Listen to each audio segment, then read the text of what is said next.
What's going on, people? Glendon Cameron again with how to make a living without a job. This video is going to be part rant, part educational, part observation, and just shit off the top of my mind. So brace yourself. The title is, Why Do We Do What We Do? I put up a video the other day, linear thinking versus dynamic thinking. There's this book by Dan Ariely, Predictably Irrational, which talks about why we do the things that we do as human beings. And I think that would be a good book for many of you to pick up, because I'm going to address some stuff in the YouTube community. And I'm going to use logic. Why does anyone make a YouTube video? I told you my reasons. Glendon 007 was designed for the express purpose to sell my information products, which I started in 2009. That's the only reason this channel exists. Over the years, it's morphed into other stuff. I have a few other channels, other things I'm working on, and it's pretty fun. But that was the original purpose. I've had no bones about it. Now let's talk about everyone else. Resale Renegade actually put up a statement pretty much, agreeing with me that, everyone that has a channel is after something. Attention, views, whatever. There are some people who will purport to have you think that they're working in your best interest from a altruistic viewpoint, and I'm going to tell you it's 100% bullshit. Because, number one, making videos is time consuming. Making videos takes effort. Well, unless you use Google Hangouts, because you don't have the hardware to make videos, because Google handles most of the heavy lifting. They'll process the stuff and everything. But if you notice, I don't use Google Hangout, and the reason is it's still going through changes. I've looked at it. It's great for getting together, but for my purposes, it makes absolutely no sense for me whatsoever. So that's why I don't use it. Once again, that's using critical thinking. Now, I'm going to say this, and I'm going to say it just straight up. The reason that there are people who are pissed off at me is not because I've done anything wrong. That has nothing to do with it. They're pissed off because they can't figure out how their videos don't have the reach, the influence, nor does it bring them some kind of currency. When I say currency, it could be money, emotional currency, it could be all kinds of things. They are really pissed off because no one's paying them as much attention as people pay me. Now let's really discuss why. Going on with keeping to the theme of why do people do what they do. And I'm going to use the doggy do example. You're on the street, right? And you see some dog shit. Do you sit there and talk about the dog shit? Nope. Do you get on the phone and call up your friends and say, hey, there's some dog shit here on the street? Nope. You keep walking by. Now, once again, understand, with keeping with the theme of why people do the things that they do, there is some emotional component. Because I will give you an example. There are several people who have degrees, who say things. They have business degrees, so they learn stuff in business school. And it's like, well, I learned this in business school, and these are business principles, and blah, blah, blah, blah, blah. Well, this is the thing. If you got your degree like 10 years ago, 15 years ago, 20 years ago, that information is fucking obsolete. It is completely obsolete unless you add it to the information base with continuing education and continue to increase your knowledge base. Based on the comments I've seen by these people, they haven't done that. Now, this is the real kicker. If your advice and information is so good, why don't you have the life that you want? Because this is something else I've noticed. Once again, going back to the videos that I did the other day, I look at backgrounds. These people are living in not really nice homes. They don't have a pleasant surrounding. I mean, if you're making money, wouldn't you? And you wouldn't have to have a luxury vehicle. You wouldn't have to live in a mansion. But I would think, using logic, your shit would be nice if you were successful. Am I wrong? Answer in the comments. If you have the ability to generate success in your life, wouldn't you like live in a nice neighborhood? Drive a nice car? Not, once again, not a luxury car, but some clean, decent, well-maintained. Wouldn't you live in one of the better parts of town? Would you live in a nice place? Yes or no? I would think most of you would go, hell yeah. If I'm making money, I'm going to live in the nicest place I can. I'm not going to live in the hood just because I want to. I might live in not the most expensive place because I'm, worried about my money. I want to manage my money better. But there would be signs of success. Now, I want you to do this because this worked out really, really well last time. When anyone questions what I do, question what they do. And why are they doing it? Because the sham of I'm just looking out for your best interest was exposed several months ago. And a lot of people have pulled away from those individuals. And they sit back and they're like, why? I'm just a good person trying to help people out. Bullshit. Going back to the book, Irrationally Predictable, there is a certain urge or something. Everybody wants to shine.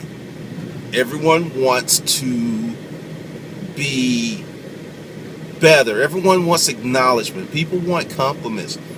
I know my distractors, dissenters, haters hate the fact, and one even said that, I have information that's going to shut down this business. And that person actually led to me having one of the most successful months I've ever had since I've been online, doing the YouTube thing. So once again, thank you. So if that's shutting it down, bring some more shutdown. Please, please, please bring a little bit more shutdown. I can use it. My bank account loves shutdown. And I look at this and I was like, and that's one of the reasons that I've approached it totally differently now. And going off and calling people out. See, if you study the 48 laws of power, by me doing what I'm doing and really not mentioning them, not getting really caught up, it hurts them more. And this is the thing that cracks me up. The less that I do towards them, the more they hate me. I've had, I'm just going to, one guy, like, he did a shout out, call out video. He emailed me like a bitch, like he was my ex-girlfriend or something. Like, let's talk about this. I'm like, you are a nobody. You are a nobody. You've done nothing in life. Why the fuck do I want to talk to you? It makes no sense. And that's the thing. Someone actually sent me a message that someone was saying, talking smack. I didn't watch the video, but my exact response was, this person is a nobody. He will remain a nobody. And within 6 months, he'll be gone. Because see, this is the thing. I'm going to do a series of videos like, how to do YouTube videos, because a lot of people start off on YouTube from an emotional standpoint. There is no business ideology whatsoever. It's just like, I want to make a video and I want people to like me. I want people to watch me, and I want people to love me. I want them to be my BFFF because I just want to be liked. And that's the reason the channels suck ass and really will disappear in the oblivion and the avalanche of YouTube uploads. No relevancy. And after so many years, because this is another thing, I don't have a degree, and I'll just, been open about that. But one thing that I have done that many degree holders refuse to do, each year that I've been alive, I've substantially increased my knowledge base. There was a stat that a lot of people after college, high school, never pick up a book again. Ever.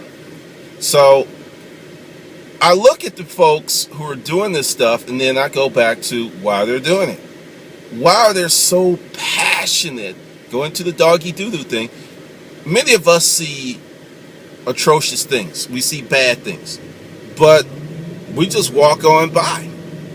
Why would someone spend their time, energy, and effort, quote unquote, looking out for the small guy when they don't do that in their own town for the small guy? They don't go to soup kitchens. They don't volunteer. They don't donate shit. But on YouTube, you would think that they are Mother Teresa and Father Bennigan. It's like, yes, I'm just out here looking for all the. No, no, no. There's an emotional component to why they do the things that they do. And when that emotional component isn't properly stroked, then that's when they turn into super bitch. That's when they have these extremely long, whiny, estrogen-filled emotional hangouts, and they go on and on and on. Now, this is another thing that's happened. All those individuals that really got caught up in that stuff, their businesses were hurt. I want you to think about it. It is hard enough to get up every day and be successful. When you look at, your life, getting up, taking care of your family, it's a hard thing to do. And as I said the other day, that when you're successful, you don't have time for hate. You don't have time for crazy stuff because you're happy. So anytime you see some ongoing fuckery, understand this is a person that's not happy. A lot of the dudes, I'm going to just say it, they're not really attractive. So I'm going to say they're probably not getting any pussy, which gives them plenty of time to sit around and emotionally masturbate. That's my thought process, because some of the stuff I see, I'm just like, really? You're doing this on a Friday night? You're doing this on a Saturday night? Really? Why aren't you with your family? Why aren't you with your girl? Why aren't you with your husband? I mean, really, I would say girl, because typically it is not women who are keeping this stuff up. It's a lot of men who are acting like some women used to behave. Now, let's really get down to the core of why we do what we do. And this is how it ties in. Most people start a business because they don't want to work for someone else. There is no lofty ambition. There's no huge goal. It's just like simply, I don't want to work for anyone else, so I'm going to start my own business. Which to me is reason enough. That's very sufficient. But if you want to really crank out your success, you have to figure out why you are doing what you're doing. You really have to put a finger on it, because if you don't figure out why you're doing what you're doing, the bus is going to crash. The bus is not going to go too far. I mean, it may start off well because there's a fuel in the tank, emotional fuel, estrogen, so on and so forth, that, it's really on the roll. But long term, most of the channels you see aren't going to make it 2 years. They're not going to make it 3 years, because, once again, like I put out, I study YouTube. YouTube started in 2006. And if you look at the original YouTubers, the early YouTubers, all of those guys and gals that started and maintained and somehow figured out a routine, a character, some type of theme for the channel, at the low end, they're making like $1,000, $1,500 a month from AdSense at the low end. And then the ones who killed it are millionaires from YouTube. One of the things that goes on with embracing new technology, adopting new technology, and not being afraid of it. Now, it's much more challenging to hit a certain level on YouTube if you're not with the right theme. And I'm going to discuss that in another video. But the whole deal is, I sit back and I laugh because I don't invest a lot of time into other people, so to speak, into the hangouts. And, for some folks, it's like I'm not a friendly person. People email me. Let's talk. Oh, that's another point. I've heard someone say that every time someone emails them, they get back to them. Very telling. At the height of this channel, I was getting 1,000 unique emails a day. If you can answer 1,000 emails a day, please inform me your process, because you would not do anything else other than answer emails. And if you know anything about business, that's really not effective. 1,000 emails a day. Every day, 7 days a week. So if you're answering our emails, then your channel's really not that hot, because you're not really getting as much traffic as I did. And still do, because it's down to like 250, 300 emails a day now. But at its peak, it was killing me. I'm just going to own up to it. It was killing me. It was whooping my ass. So with that, it's very easy to say that you do this, because not too many people are watching your shit. That's just it. If you go to the top YouTubers, they'll all put it. It's like I just can't. They can't do it. They can't do it because the avalanche of emails is so large. But if you're only getting like 1, 2, 3, maybe 10, maybe 20 a day, yeah. And then there were some people who were getting more like that, and that was overwhelming because they were trying to run their business. So understand, when you are working on your business, working on your life, sit down and really, really, really think about why you're doing what you're doing. Are you doing it because you want a better life? Are you doing it because you want to make money? When I come on YouTube, there's always an intent. There's always a purpose.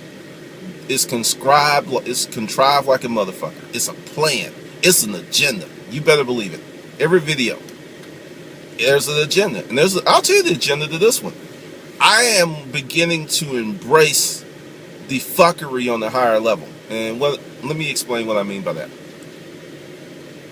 I now understand why these folks are doing the things that they're doing, which is 100% they're jealous and envious because they can't do what I'm doing. And they can't figure out what I'm doing. So instead of going like, oh, he's racist, oh, he's an asshole, I go, oh, he's a child. He's a jealous little child. And you know, with children, you have to have a higher level of understanding because they're immature and they really don't know how to govern themselves as adults. So you can't really be mad at a kid for being a kid. Even if the kid's 30-some, 40-some, 50-some, because chronological age means nothing when you have the mindset of a child. And you will behave like a child and be treated as a child. So I have a different take on the individuals. And really, as I said in another video, they're helping me. They're making me money. I mean, sometimes I feel like Big Willie Pimp with a bunch of little hoes. Because I'll share something with you. One person sent me, and I'm not going to say their name because a lot of people know this person. And they bought one of my products in the consult session based on the fact of the fuckery. That was the reason they bought. So the very thing that they was like, they're trying to save, they've actually pushed people towards me. And once again, I want to say thanks.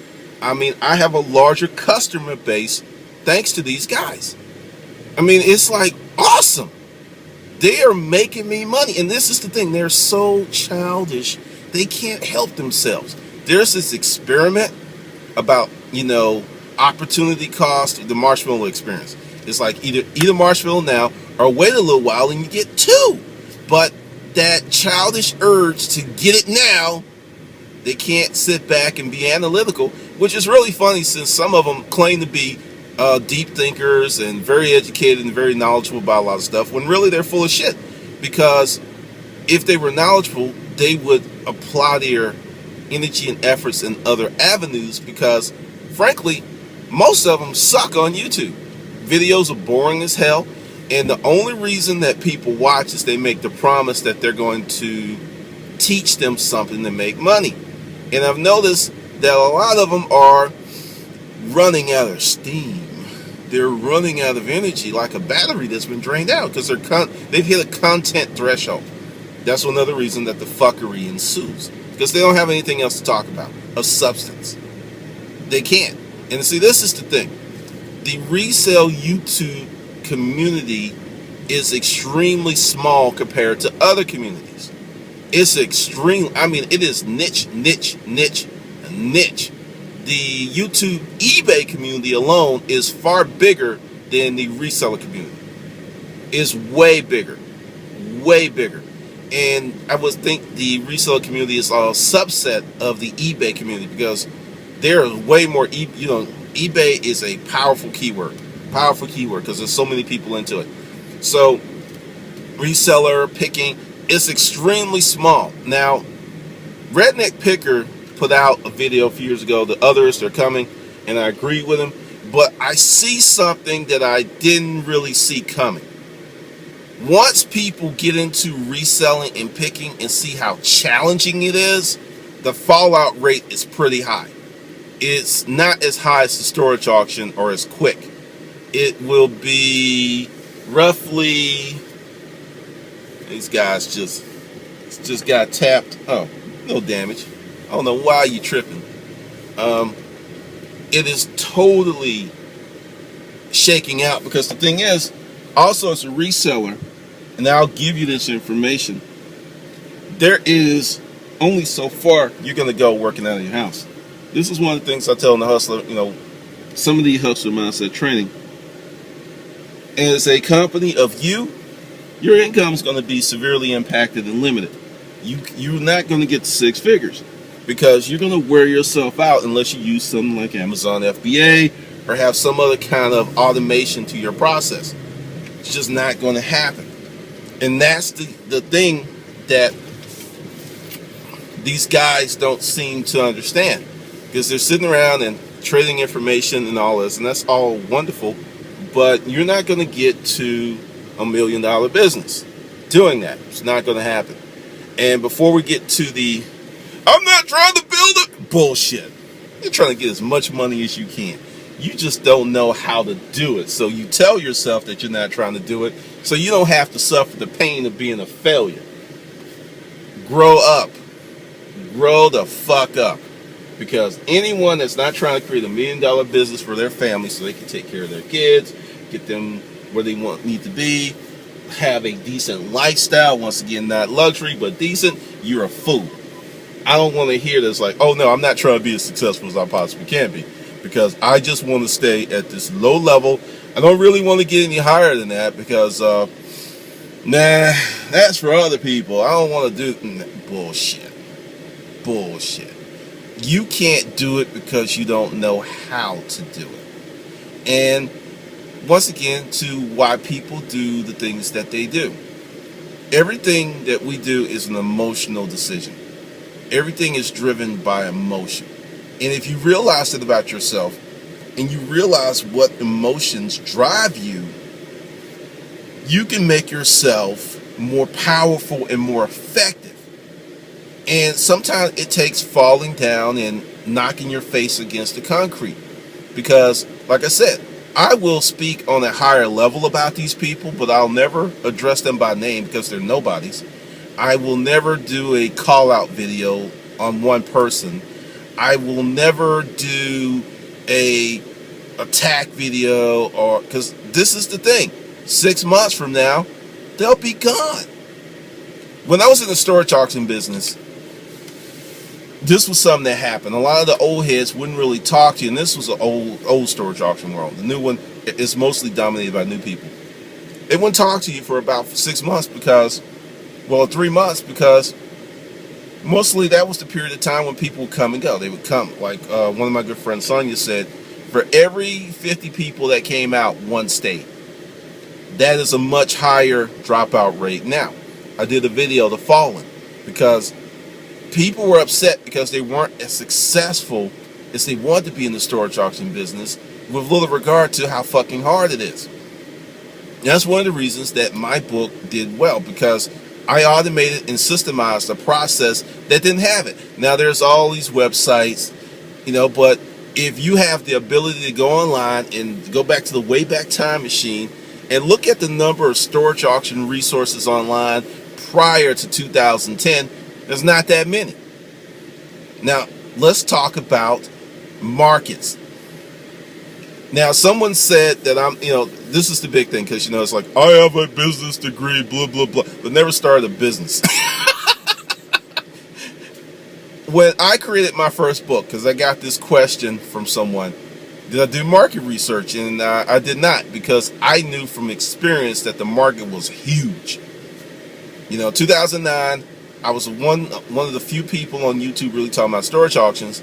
And as 1, 2, 3, I think 4 storage auction television shows, I don't know how many storage auction blogs attest, I was right. Market was huge. The interest was huge. That's the reason my first book did well. So I didn't do market research because I knew there was a market. Now let's talk about markets in YouTube. When I created Glendon 007, I knew there was a market. I knew it was a market. Didn't know it was as big as it was, but I knew there was a market. So I designed videos for a market that existed. What most of the fuckery crew does is design videos to teach people stuff they want to teach them with little regard if these people give a shit about it. Essentially, these educated people are making videos on topics and subjects that most people don't give a shit about. There are some that do. There's always a smaller or niche market for certain things. But I listen and I laugh because I'm like, you're talking about stuff. Because I have on this channel 670 videos that you can see, with a total of about 780. A lot of the stuff that they talked about, I did my market research I talked about years ago, and I realized that people don't want to hear about that shit. That's why the videos are not available to watch, because they weren't getting any views. But that comes from knowing what the market is and not knowing what the market is. And I think the most educated fools are the ones who are the most obtuse, because if you knew what you were doing, you wouldn't do the things that you do. That is the thing that cracks me up. Now let's talk about YouTube and marketplaces. Now, if you're going to do a YouTube channel, like I said, I'm going to do some YouTube videos about this. I'm going to do like a series because I get so many questions. How to start a channel, what kind of camera to use. I'm going to address that. If you really had the business knowledge that you claim that you have, you wouldn't make the videos that you make. See, this is dynamic thinking, because for one, there's a lot of ways to research YouTube. There's a lot of ways to figure out what's a good video to put up, what's not a good video to put up. I'm not doing that because I have the G-verse. I have a 4-year-old, actually in 4 days, it'll be 4 years old, channel where I can just go ahead and tag my videos Glendon Cameron. I don't have to put any other keyword down there in the keyword box. Glendon Cameron, Hustler Mindset, The American Hustler. Those are my keywords because I have my own ecosystem. See, you are trying to leverage into an ecosystem, and I've built my own ecosystem, which is something I teach in the Hustler Mindset, which is a concept that is foreign to people who have certain degrees, because I recently met someone who went to a school and they've changed their curriculum, and I think it was fucking outstanding. But you're taught to exist in a system, whereas what I talk about is creating systems and creating ecosystems and creating the sandbox and creating an environment that you can win in, which is a concept that's lost on you because you keep talking about stuff of how to work in a system because you don't have the talent, the intellect, the ability, or the chutzpah, the balls, whatever, to create your own. Because one, is hard work. It's a lot of hard work. And it takes a certain intellect. And someone put in the comments, and I fully agree, the number one reason that a lot of these YouTubers who are against information, blah, blah, blah, is because they can't do it because they don't have the knowledge base, the talent, or the ability. That's it right there.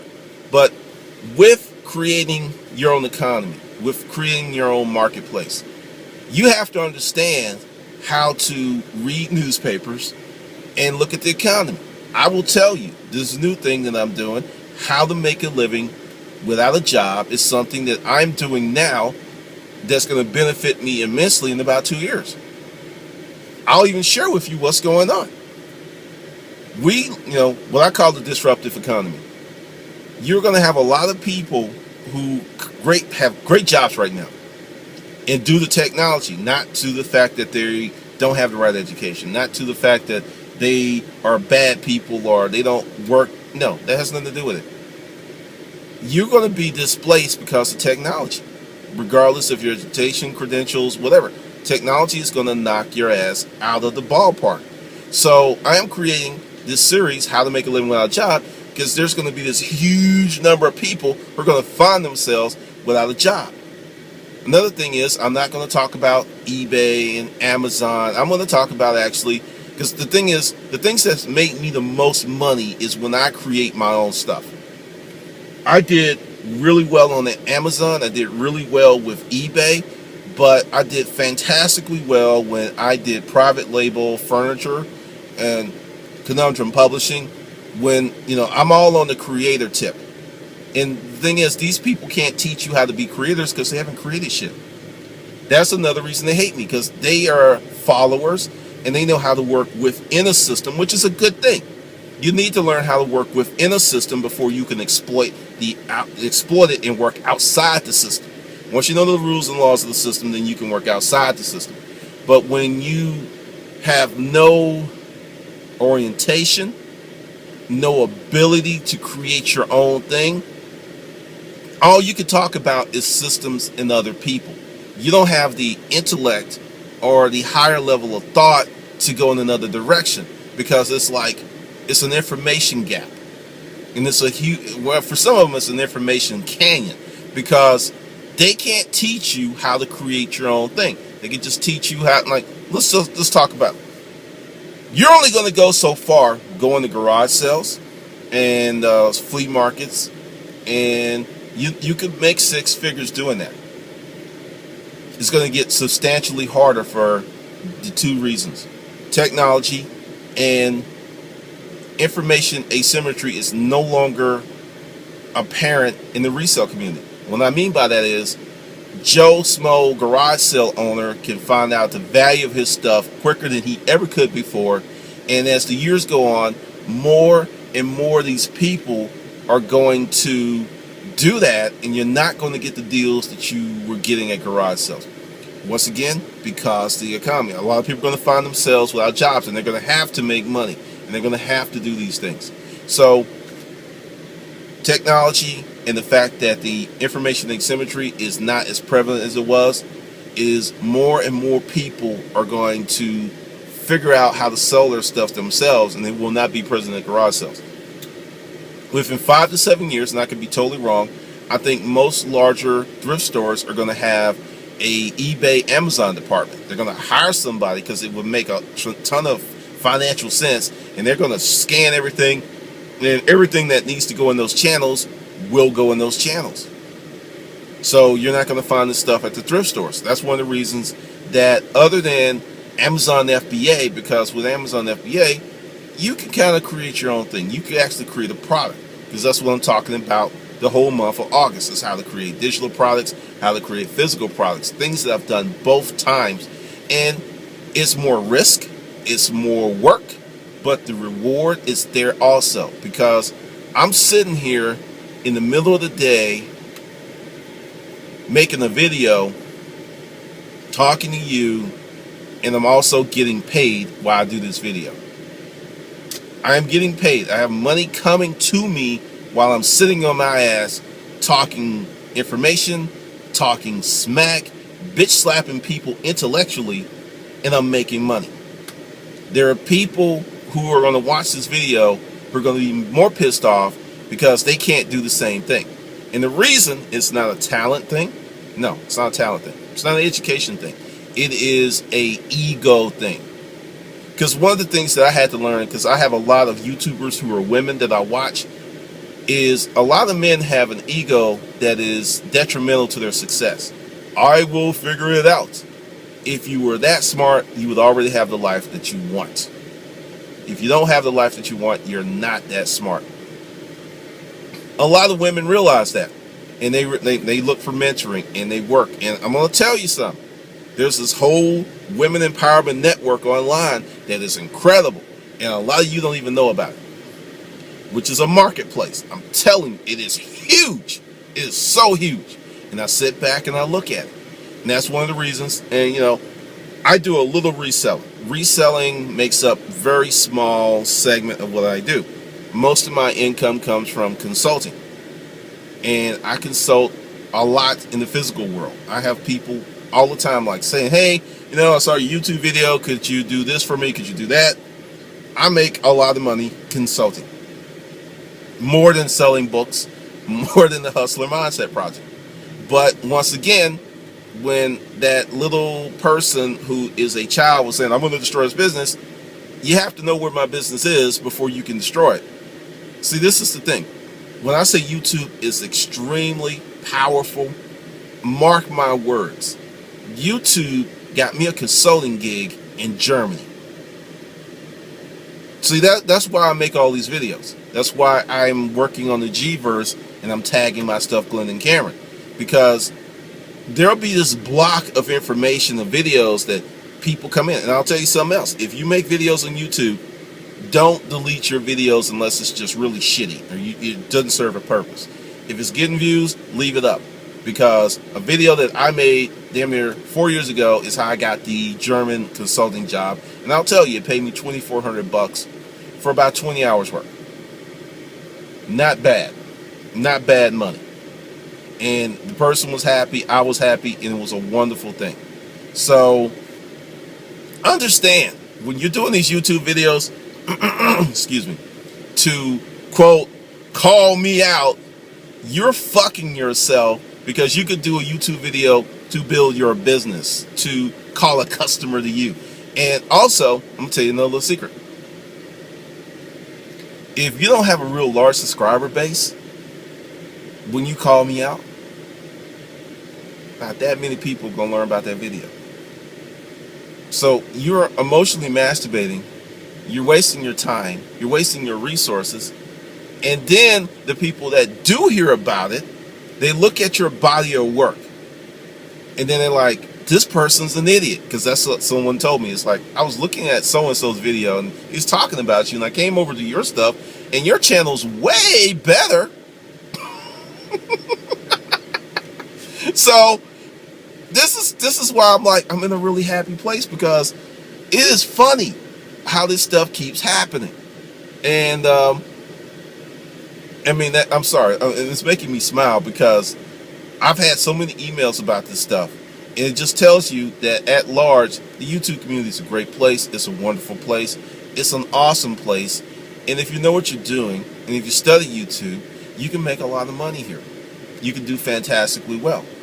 But if you are a child and you engage in emotional masturbation, you engage in jerk fest and hangouts, and all you do is talk about people versus issues, knowledge, then the results of your efforts will be nothing. Now, how smart is that? Oh, they're not smart. They pretend to be smart, because if they were, they wouldn't do the things that they do.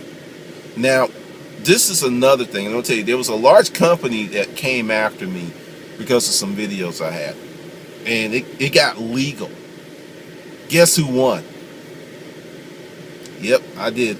So understand, when you're making your stuff, or you're doing whatever you're doing, you weren't first, you weren't second, you weren't third, you weren't fourth, you weren't fifth, you weren't sixth, you weren't 10th, you weren't 12th, you weren't 20th, you weren't 30th, you may not even be in the top 100 of people who've come after me in my life, because I can tell you this, when you're successful, people come after you.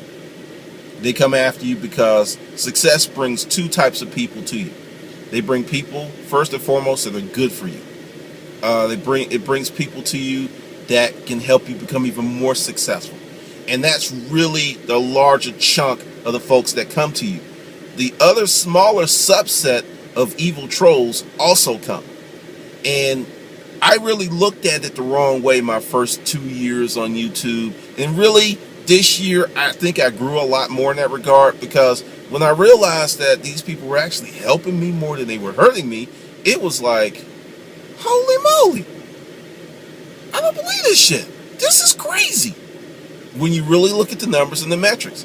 And also, now that I have 4 years on YouTube, I have seen 4 cycles of people start stuff and go. They start and go. And there'll be more people. There'll be more people, because the thing is, men egotistically have this thing that they're smart, going to figure this stuff out. And when I became really successful is when I realized I was a dumbass. When I looked in the mirror, it's like, you're a dumbass. I got this from a female viewer. She said, you're the only man that I've ever seen that has said over and over again that I've made mistakes, I fucked up. She's like, I got a brother, he can't even admit that he made a mistake. He can't say it. You know, he'll make a mistake and act like it didn't happen. And that right there, my friend, will limit your growth. If you can't accept the fact that you made a mistake and you don't learn from those mistakes, you're not going to go too far. Just not. So when you want to figure out why you're doing what you're doing, you have to be emotionally honest with yourself.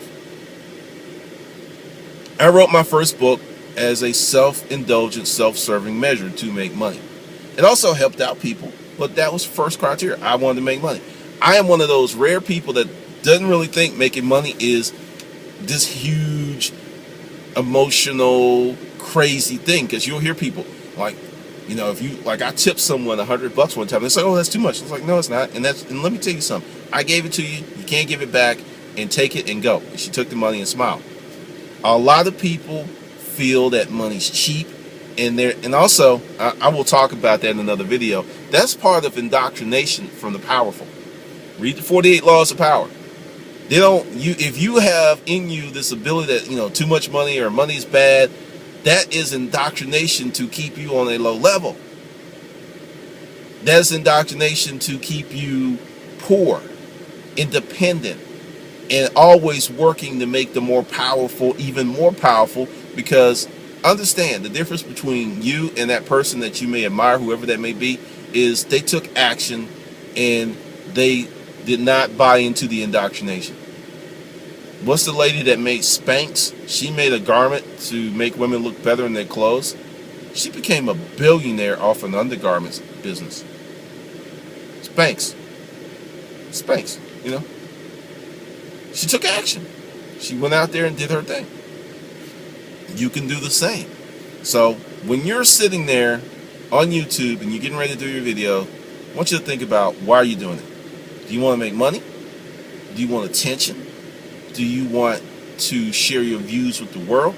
What do you want to do? Once you figure that out, and it's coming from an emotionally strong place, and you are like, that's why I do what I do, the results and the success may blow your mind.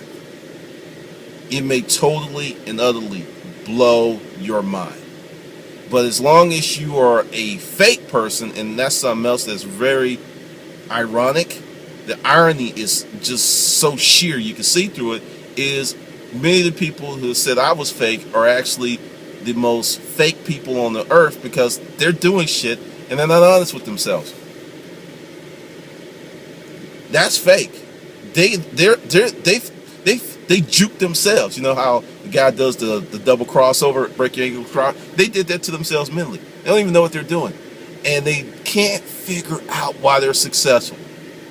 They can't figure out why things aren't going that way. They can't figure out why a lot of members of the YouTube community actually turned on them.